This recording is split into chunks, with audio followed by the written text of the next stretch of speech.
Hello, আসসালামু আলাইকুম। কেমন আছেন সবাই? Welcome to my new blog. আর আজকের ব্লগটা হচ্ছে সবথেকে স্পেশাল ব্লগ। এটা আমার জীবনে একটা বিশেষ দিনের ব্লগ, যেটা আমি কখনোই শেয়ার করিনি। এটা হচ্ছে আমার বিয়ের গায়ে হলুদের এটা অনুষ্ঠানটা ছিল। একটু ছোট করে ছিল, কারণ কোনোভাবে কোনো বড় অনুষ্ঠানে জাস্ট একেবারে সিম্পল গায়ে হলুদটাই হয়েছে, আর কিচ্ছু না। হুটহাট করে বিয়ে। এটা হচ্ছে প্রায় আজ থেকে এখনও 9 বছর পূরণ হয়নি, কিছুদিন পরে হবে।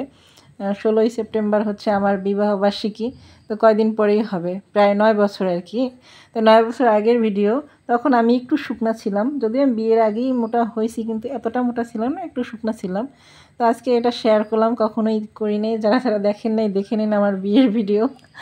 আর যাই হোক, আমি মোটামুটি নিজেই সাজছিলাম। আমার মামানি আমাকে একটু চুল বেঁধে দিচ্ছিল, আমার বোনরা আমাকে একটু হেল্প করতেছিল। আমি নিজে নিজেই সাজছি, কোনো পার্লার না, কিছু না, একেবারে সিম্পলভাবে হালকা পাতলার মধ্যে। এটা হচ্ছে ঘরোয়া অনুষ্ঠান, জাস্ট সব কিছু মানুষ আসছে, এইভাবেই হালকা হলুদ হয়েছে, একটা শাড়ি পরছি, চলে গেছি।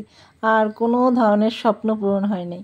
আসলে বিয়ে নিয়ে মানুষের অনেক স্বপ্ন থাকে, হাজারো হাজারো স্বপ্ন বনে মেয়েরা এই অনুষ্ঠান ওই অনুষ্ঠান, কিন্তু বিভিন্ন কারণে, বিভিন্ন সমস্যার কারণে, সব সমস্যা তো আর ফেসবুকে বলা যায় না। সব কিছু মিলিয়ে কোনো ধরনের কোনো অনুষ্ঠান কোনো কিছু হয়নি, জাস্ট সিম্পলভাবে। তাই সব স্বপ্ন একবারেই মাটি হয়ে গেছে। বিয়ে নিয়ে যত স্বপ্ন দেখছি ছোটোবেলায়, সব ভেঙে চুরে চুরমার হয়ে গেছে। সিম্পলিভাবে বিয়ে হয়েছে, একেবারে সাধারণভাবে, ঘরোয়াপুর। তারপরেও একটা আনন্দ ছিল, ঘরের সবাই ছিল। এই যে পাশে যে ছোটো বাচ্চাগুলো দেখতেছেন, এই যে আমার ভাই, অফি, এরা সবাই এখন বড় হয়ে গেছে, সবাই বিবাহিত।